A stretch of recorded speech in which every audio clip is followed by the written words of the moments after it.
All right, hello everybody. So there have been some concerns, with verifier accuracy, and we've done kind of a bad job of training some of the verifiers. Some of the documentation is like old, or it's like there's a lot of words, and don't want to read. Words are too much. So we're gonna do a little presentation, little visual stimulus here for you guys. Yeah, welcome to the team. Verifier training, all that stuff. Let's get started. All right, let's get started. Let's skip this slide. Okay. All right. So we got 9 topics we're going to be talking about today. First, we're going to be teaching you about the queue. So how you can access the queue, where you find your runs to verify. We're going to talk about some tools, right? So there's a bunch of different timing software you can use. There's 2 main ones that we use that we're going to show you, but there's some other tools that you can also use as well. Okay. We got resources. This is basically just stuff to be aware of when you're verifying like specific runs. Some of them got like little quirks to them that you got to know about before you verify them. So yeah, that's resources.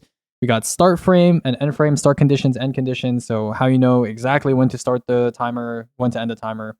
We got pauses and equalizations. A lot of people got questions about that. So, throw that in there too. We got load times, cutscenes, load removal, stuff like that, long loads. We have segments. This is going to be mostly for campaign stuff, but also if you ever have a run with like multiple equalizations, it can be helpful to break it up into different segments. And then finally, we have verification. So generally, when you're verifying, like what should you actually be looking out for like speed ups, macros, cheating, all that sort of stuff. Okay, so verification. All right, let's go ahead and get started. So first we have the queue. This is where you're going to be doing most of your work. It's speedrun.com/modhub. Okay, so there's a bunch of different sites here. I think you guys are going to have access to, I think all of these actually for DCV as well. And then there's 3 buttons here. Okay, you got triage run, you got view run, and you got edit run. Okay, when you click triage run, you're going to see over here that there's like a couple things you can do with the run. You can mark it as verified, you can mark it as rejected. You would only mark it as verified once you have actually checked that the time that the runner has indicated is correct. Usually when people submit runs, it's off by a second or 2, or maybe if it's a run that requires millisecond timing, then you would add millisecond timing. You can verify runs without adding millisecond timing if there's no millisecond timing specified. When I was a verifier, or like when I verify stuff, I always just include the retime just in case. So in case the runner has any questions about like, oh, I got a slightly different time than you, then you can be like, no, it's exactly this time start to this time end. So that things are more clear. You can also, if you're planning on, let's say you're out and about and you want to verify a specific run for whatever reason, right? You're like, okay, guys, I'm going to verify this run. I want to try, verifying a dungeon run or whatever. Let me verify this one. You can click assign to right over here, and then you can click your name, or you can assign it to someone else. Some of the mods do that too. And you can click your name, and that basically tells people that you are planning on verifying that. And yeah, that's pretty much it. There's view run, edit run, which are literally the same as these 2 buttons over here. And then we're going to move forward. So when you click edit run, this is what you're going to see. I've compressed it a little bit from top to bottom, so it looks a little bit different than this, but this is the information you're going to see. Now, a lot of people, when they submit runs, they make mistakes. For example, a lot of runs on the site, the categories, don't get timed with milliseconds. Okay. So if that's the case and the runner puts like 0.387, like 387 milliseconds here, just make sure you remove that or set it to 000, and then it will fix itself. Also, if you ever see on the site that there's a run that has millisecond time on it and everything else in the category doesn't have millisecond time, that's probably something that slipped through the cracks. Just let us know. We can fix it, or you can fix it yourself. But that's just something you should be aware of. And then time-wise, obviously, if you actually end up retiming the run correctly, you can literally just, fix it right over here because you have to. Video URL, sometimes people accidentally put it into the description or something and they're like not sure how to attach it correctly, so you can fix that. And then sometimes there's other annotations here. Annotations are basically a category that a run might fit in within its actual run category. So a really good example of this that like Heroes pointed out to me earlier is in the encounters category on the MISC site, there are 2 annotations. There's full and there's individual. So I imagine you guys probably know that there's people who are running encounters right now who are just running them by themselves, right? So for example, they're running like Dolinkar, which is like throw in final boss, and they're getting there with like all supers and like as if they had already spawned in and stuff like that, right? So that's not really representative of what it would be like in a full run. So just so we can separate, not like literally separate leaderboards, but just so people can see, oh, this was taken from a full run, or this uses full run strats versus this uses individual, like just on its own encounter strats, just for the sake of optimizing it for fun. So there's like annotations there, and a lot of time people don't know what that means, so they'll put like full, even though their run is in the style of like an individual, where they're kind of just doing the encounter by itself. So just pay attention to that. That's most categories don't have special annotations like that, but if they do, just pay attention to that. This date here should be when they actually ran it, not when they submitted it. Some people don't know that. But if you don't know, you don't need to ask them. Like, it's not the biggest deal that the data is like a week off or something from when they actually ran it. So yeah, fix this if needed.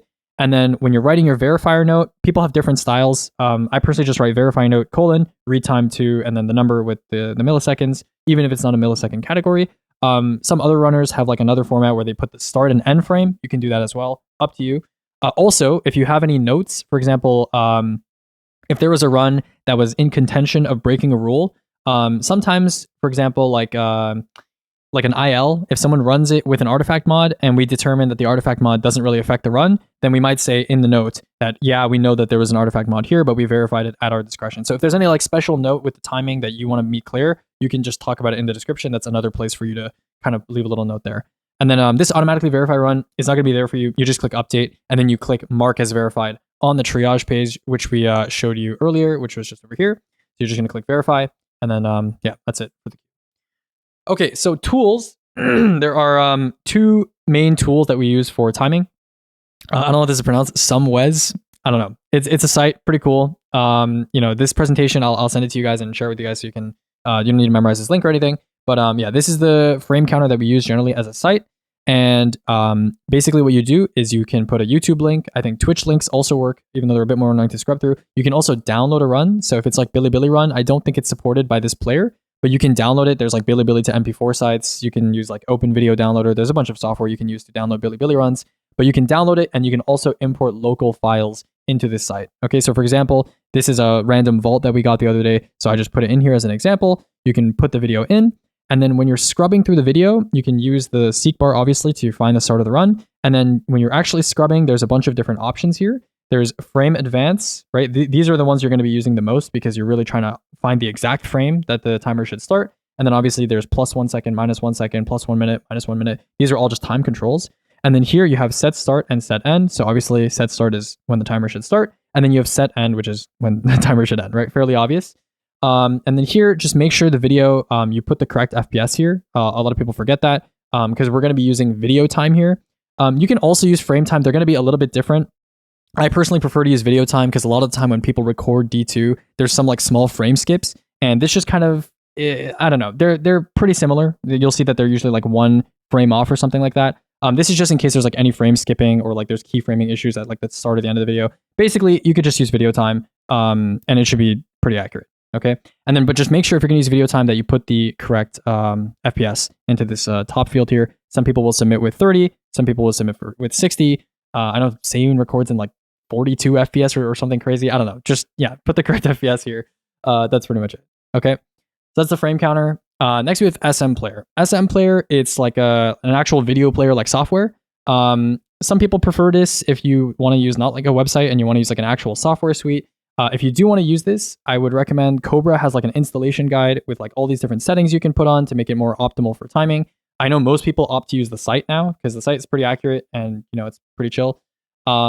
If you're going to use the site though, there are some missions, levels, sectors, whatever, where the first frame of a mission is you're fading from black. So it's your first visible frame to your last visible frame, right? This is like story mission, stuff like that. For that, you need to make sure that your gamma is set high so that you can see even like a minuscule difference in the brightness when you are looking for that first visible or last visible frame in a level. So for that specifically, you want to use a browser extension. There's lots of browser extensions that can increase the gamma when you're looking at a level. Now, most things that you time in this game are not going to have that requirement, first versus last visible frame. But if you do time something like that, just be aware, it's like sectors are a really good example, that you have a browser extension that can increase the gamma. Depends on your browser, but literally just search like brightness browser extension or gamma browser extension and something will show up. Like it's super, super common. People do this all the time. So use that if you're doing the website. Otherwise, SM Player has its own gamma settings that you can change. But I'll leave that if you're curious, you want to use SM Player, it's in the Cobra guide. Okay, that'll be, we'll link it in the presentation later. Okay, so those are the 2 tools you're going to use. Next up, last tool. This is kind of like a side thing. If you're ever timing a campaign, right? So the thing about campaigns is that let's say you're doing a fire team campaign run, so final shape, whatever, shadow keep. The way campaigns are timed actually is the first player to load into the level, their first visible frame is the start of that part of that segment, like that mission in the full campaign. And the last person to load out is actually the person who you take the last frame for. So because of that, this spreadsheet is basically designed to find you sync up all the POVs, all the videos together. And then this will automatically find who has the first start frame and who has the last end frame in every single segment. However, if you're just timing, for example, like an SE run, and SE has like, I don't know, like 3 different segments, it can be nice to just have these where you can copy the field from seconds. So if you go back here, anytime you're at a specific amount of seconds in the run, you can copy, I think it's like, yeah, what is it? Like video time right over here. You can copy this into the spreadsheet at whatever time you're at. And then you can just put start, end, start, end, start, end, and it will add up the times for you and present them in like minutes, seconds with milliseconds. So that's the other usage for the spreadsheet. If you ever have a run with like multiple EQs or something and you have like a bunch of segments, it can just add it up for you. Okay. So that's the timing spreadsheet. I made a little link shortener, but it's also linked in the doc as well. Okay. Verifier guides. We're just going to click on these, just look at them real quick. Okay. So Valentium has like an older guide here. This is just like overall rules, examples of like, boss frame, flash stuff, sort of the, you have like the gamma thing, the gamma tools I was talking about earlier, lost sectors, kind of outdated, but cool, like overall guide. We have Cobra, which he has like a little video here for specifically sectors, but it applies to a lot of things. And he has a little guide for installing SM Player as well, if you want to use the gamma tool, like I mentioned earlier. And then finally, we have a little outline here. This is kind of irrelevant because I made this presentation thing, but these are just like a little couple tips, but we're going to be covering all of this in the presentation, so you don't really need to read this. But yeah, okay. So we're going to go back to full screen here. Timing rules for resources. So a lot of things that verifiers miss when it comes to timing stuff is literally just read the rules of whatever you're timing, okay? A lot of the time, for example, raids especially, they have special rules for timing them, and if you just read the category rules, click category rules right over here, it will tell you whatever specifically is different about that specific activity. There's some stuff where there's some general rules like removing long loads that apply to every category in the game, but they don't come up very often. And they're not going to be in category rules because we expect you to know it because it's a general rule. And so we're going to be covering some of those things. But if it's really, really specific and it's for that activity specifically, like SC EQ, KF EQ, DP start timer, it's going to be in the category rules. Okay. So just make sure you're reading the category rules. Okay. Next up, we have start frame. So generally when you time a run, the 2 most common starting conditions are going to be first input and first visible frame. So first input is the first frame of anything that impacts the time of the run. This is generally when someone sprints forward, starts sprinting forward, when someone jumps, or when someone starts swapping their sword, swapping to an eager edge sword. Those are like the 3 most common first inputs, but it can be a bunch of other things. Some categories start by shooting an ad, right? It can be a bunch of different things. So just make sure there's a bunch of tips you can use, but generally you can see when someone's character starts to move, their crosshair will start to change when they start to sprint. You'll notice that. If someone is swapping weapons, you'll see that their weapon starts to go down as it starts to pull out their sword. So these are all things that you should be looking at. Basically, the first indication of any sort of movement is going to be first input. Now, some people like to fidget around before actually starting the run, so don't punish them for fidgeting. But the first indication that they're starting to move from like a spawn position or start swapping to a sword, that's going to be first input, okay?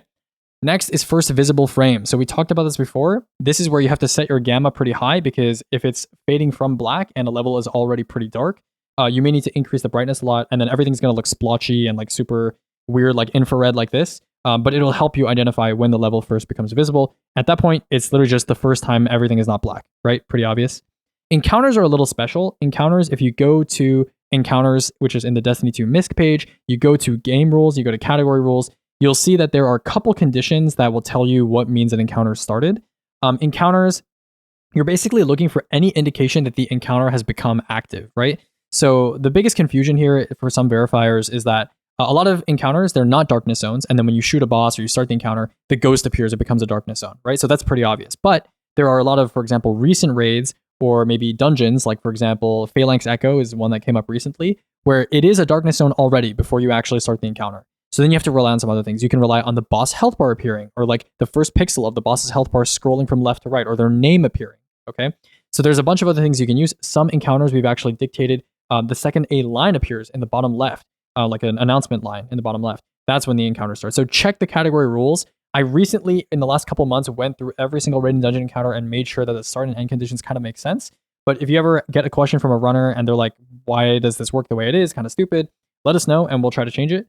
We change things all the time, but yeah, there's a lot of encounters in this game and people run them differently. So, yeah, we covered the note here. Okay, start conditions, the last thing to talk about for start frame. So the way D2 speedrunning, the way we want to simulate things like philosophy-wise when it comes to runs is we want the timer to represent what a run would be like if someone were forced to start instantly when they loaded in. However, obviously, because people spawn in RNG places and different people have different load times, we obviously have the RTA start, which is like the and go thing.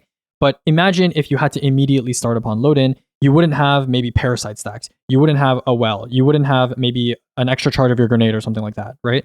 So because of these things, just make sure, generally this doesn't become an issue, but make sure that people don't start with things that they wouldn't normally have if they had started from fresh. The only exception to this is the encounters category, where people are allowed to start with preconditions, because in full runs, because the encounters is supposed to kind of simulate full runs, a lot of the time you do come to an encounter with your super, with rally, whatever, right? So yeah, those things are allowed in the encounters category, but for other categories, obviously you can't start wish with like a well. Like that's not allowed, right? And if they do, right, if they do, as long as they don't use the ability or the weapon or the stacking perk or whatever they got from, not starting immediately, as long as they don't use that ability, it's fine, right? So if someone starts, first contact with a full well of radiance, that's okay as long as they don't well skate. You know what I'm saying? Until they would normally get their well, which most people know not to do that, but like, just in case. Okay. Next up, we have end frame. Okay, end frame is generally going to be either mission complete, boss kill, or last visible frame. Mission complete is really easy. However, there are some activities where the mission complete banner will like bug out and not appear. If this happens, you can use the tab view mission summary, which is kind of cut off here in this picture, but you know what I'm talking about? There's like a little tab view mission summary thing on the left side. That will appear when the mission complete banner normally is supposed to appear. Also, your radar will start to shift upward, I think it is, or start to disappear whenever mission complete would normally appear. Okay, so use the first frame, go frame by frame, check for the radar thing, all that stuff. Yeah. Boss kill, fairly obvious. A boss will generally become like very bright the frame it is considered dead. Okay, so a lot of people are like, what do you mean by boss kill frame? Like if you actually go frame by frame and you look at a boss kill in like a dungeon or whatever, you'll see that the boss is like dark and kind of shady and their normal color, and then suddenly one frame later they'll become really, really bright. That is the boss death explosion frame. If that's not available, you can use health bar flash, which should happen on the same frame as well. It's basically if you've ever done Callie and you've blackbarred her, it's like when the bar like flashes entirely, or like a big portion of the bar flashes after you completely deplete a boss's health. Okay, so some things will be timed on boss kill. A lot of dungeons are timed on boss kill. Some exotic missions are timed on boss kill. A lot of raids are timed on boss kill. But most things are going to be mission complete. Okay, and then third, we have last visible frame, which just apply what I said about first visible frame to this. And then finally, end conditions. So end conditions, generally, there's three issues that we run into when it comes to verifying runs and end conditions. The first one is a lot of people, especially people who run skips, they cut off their run before the last frame actually shows the end condition we're looking for. So for example, KF ships, someone might cut off their video before the elevator actually turns on because they landed on the ground and they think that's the end condition. So make sure, reach out to the runner and say like, yo, you need to show us these last parts because this is when the mission actually ends. Or someone might end before, you know what I'm saying, right? The actual end frame is missing. They cut it off too early. The second issue is there are some strategies which will result in you killing the final boss of an activity. For example, like Garden, like if you went to the final boss and you killed it, it would die and you would black bar, but you wouldn't get mission complete, right? So every run that's submitted for like a normal category that it results in an activity completion needs to actually show that its strategy results in mission complete, right? Another good example is Warden of Nothing used to have a strategy where you could oob to the boss room from the start of the strike, and the boss would be there and you could kill him, but you wouldn't get mission complete, right? So at the time, strikes were timed on boss kill. That specific strike was timed on boss kill. So people were like, yo, what if you just counted this for like a boss kill? Because that's when the timer ends. That's not how that works, right? So you need to actually get mission complete. Same thing with like trading with the boss. Like I know Savage Bull submitted a solo Vesper recently and it got rejected because he traded with the boss and he wiped and he didn't get mission complete, right? He didn't actually successfully kill the boss in time before the wipe reset him to the start of the boss checkpoint. So that's also an issue as well. You can't trade with the boss. Okay, that's it for end conditions. I think fairly logical, fairly straightforward. Let's go ahead and talk about pauses and EQs next. Okay, so there's three types of things that you should be aware of when it comes to pauses and EQs. The first one is your standard timer pause. So this is not used as much anymore. This was a big deal in Witch Queen because we had XP bug and there was a lot of pauses that were needed for that. These days, you don't really need to timer pause that much anymore. There's not a lot of strategies that would kind of result in you timer pausing, but the way timer pausing works is super simple. In the category rules, if there is a timer pause on a run, it would say the timer pauses when X happens and the timer resumes when Y happens. So you would simply use your, your frame counter. You would time from the start of the run to when the timer pauses. You would put that somewhere, and then you would time from when the timer resumes to the end of the run. You would add those 2 seconds together, or you would add those 2 times together. That's your time. That's it. Super easy. That's how pauses work. Okay. EQs are pretty much the exact same thing, except for instead of just adding those two times together, you add a set number of seconds as well on top of that. Okay.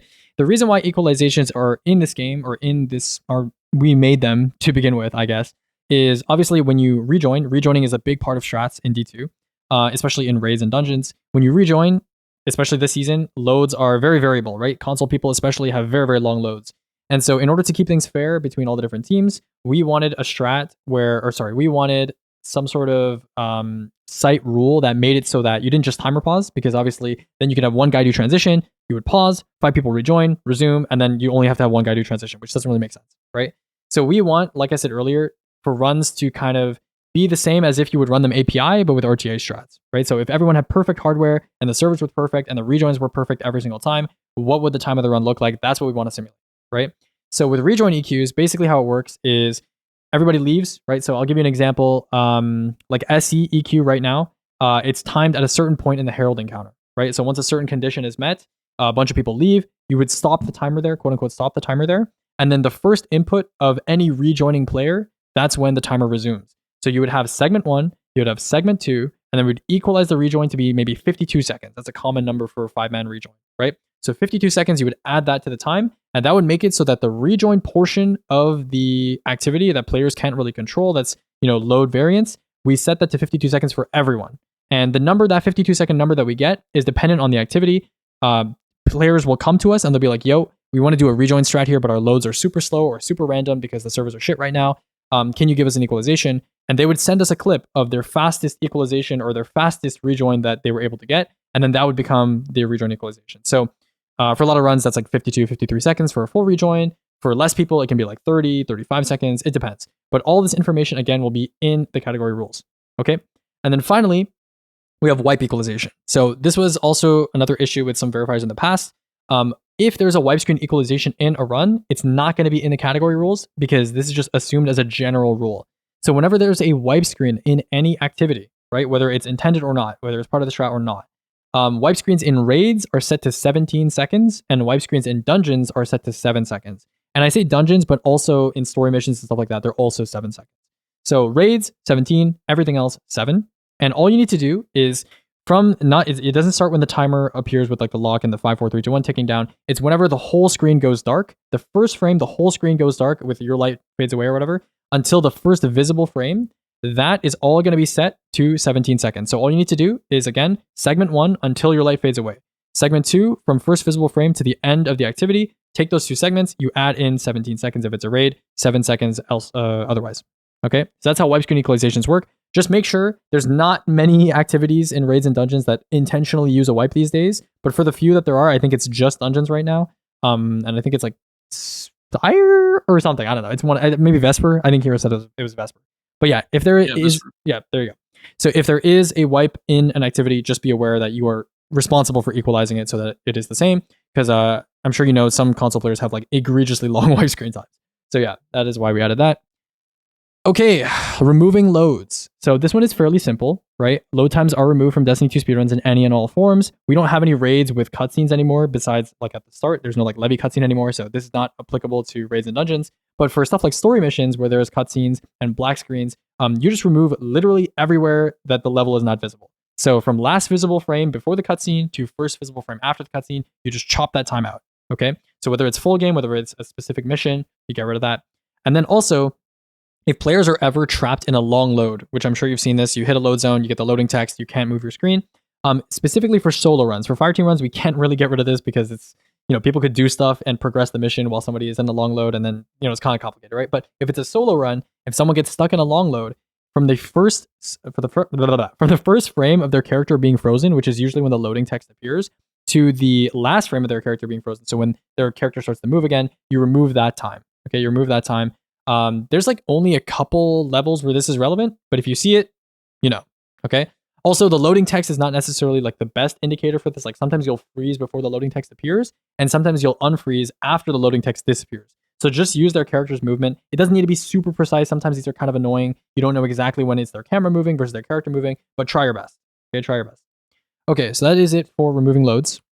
Next, we have comparing segments. This is not a crazy big deal. Again, you can use the timing spreadsheet like I mentioned with the method I mentioned. Just take the video time. You can copy paste it from the frame counter. You can put it into the timing spreadsheet into the start and end of every segment. It will add it up for you.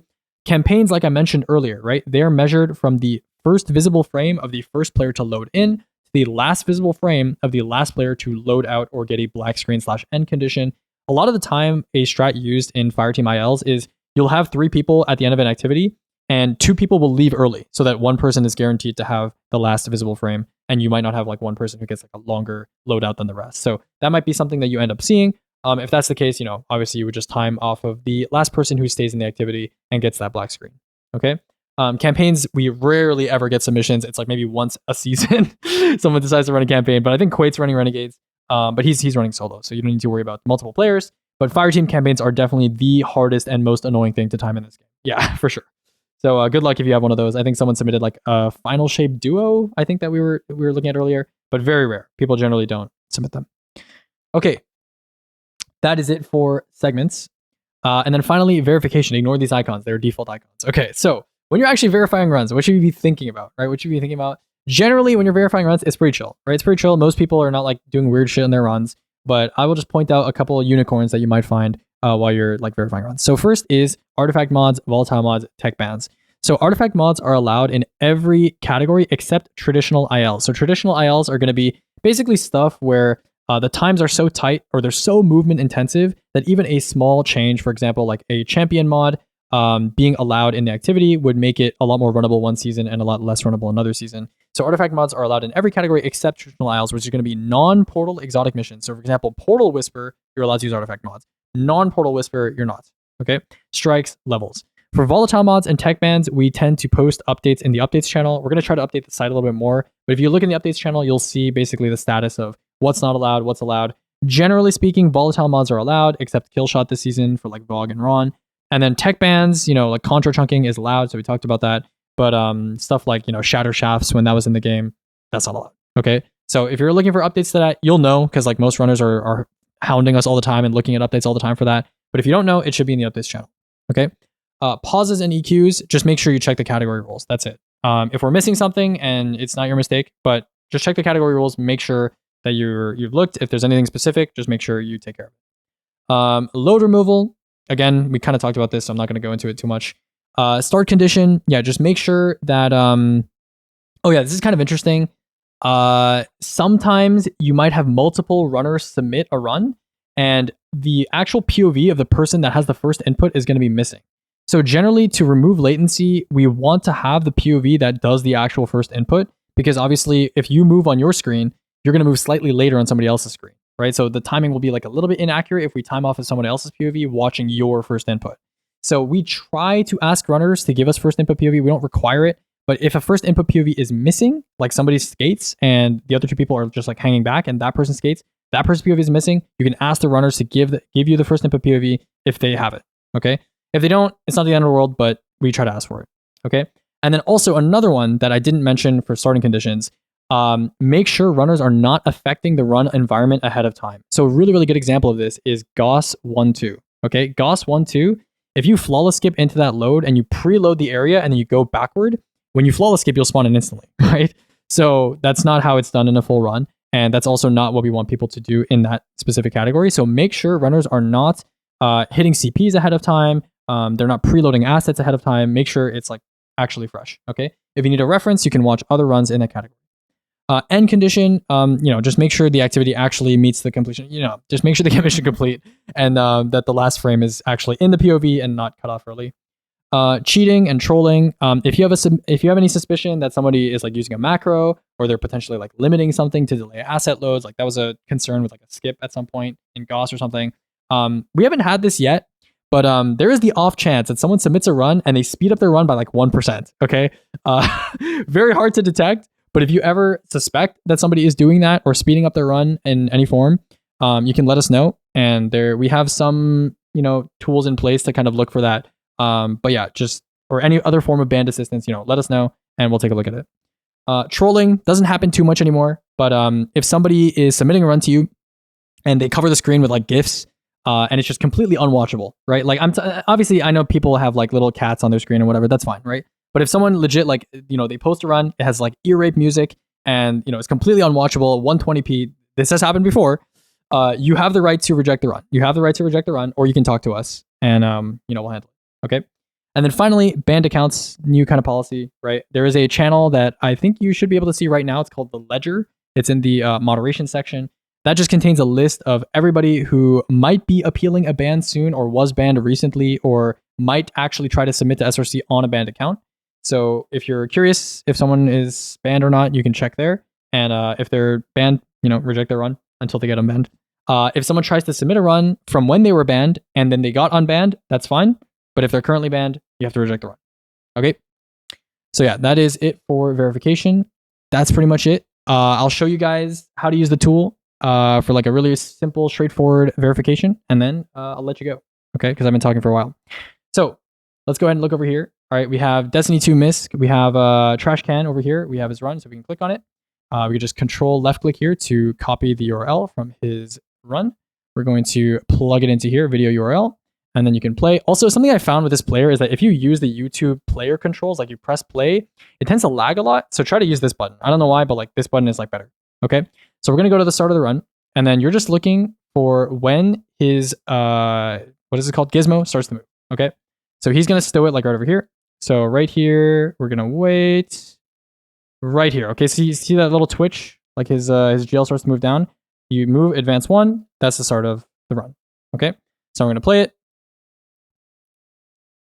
Oh my god, what the hell? This guy's doing some crazy. He's either a backwards Icarus dash. Where's bro going? Okay. So yeah, watch the whole run. Some runs, I'd be watching that shit on 2 times speed. I'm not gonna lie. You're not supposed to, but some runs, if you don't really suspect that someone's like cheating or whatever, like you can watch. If it's like a really, really long run, yeah, you can watch some of the meandering parts on faster speed. But a run like this, you would just watch it kind of regularly. Pretty straightforward. Okay.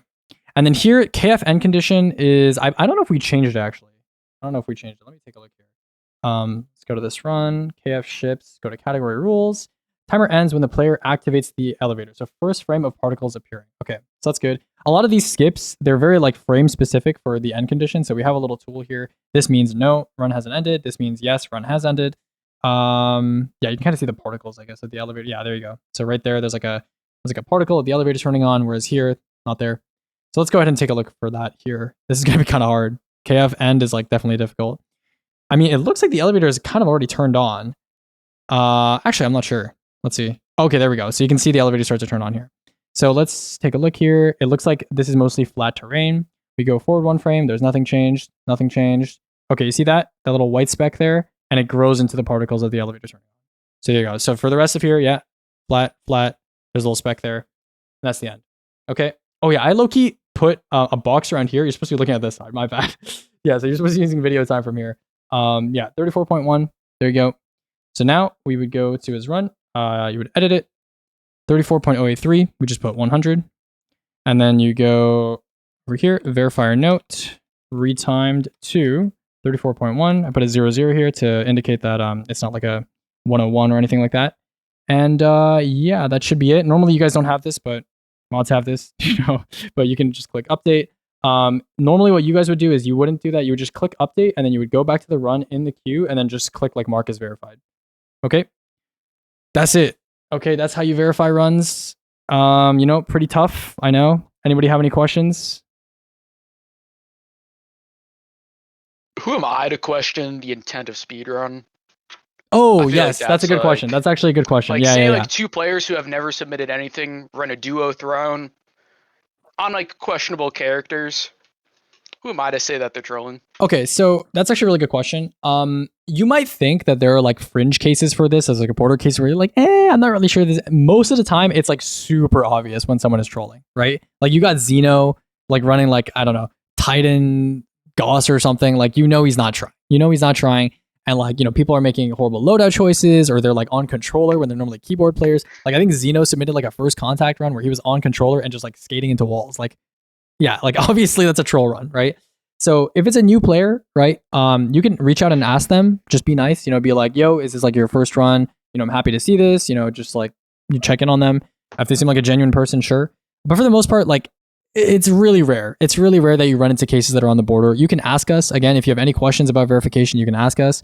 But generally, if you're not sure, right? If it's not like they're pretty obvious cues, but if you're not sure, like the run is in good quality, it seems like the people that are, I mean, a lot of the time the comms give it away, but the people are talking normally to each other and they're just like actually trying. Even if the run is bad, even if they make mistakes, right? Like we've literally verified runs where people wipe before. Like we've verified runs where people wipe before, but as long as it's like an honest effort at trying to run pretty fast, right? And they might run it back later or something like that.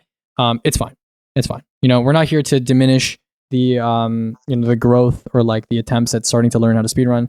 So don't reject stuff like that. But if it's someone who should know better and they're obviously like trolling, you can reject that. All right, that's it, guys. You did a good job. I don't know how long I've been talking. Maybe it's been an hour. It's been a while, but you did a good job. Okay, thanks for sticking around, and good luck with your verifying adventure.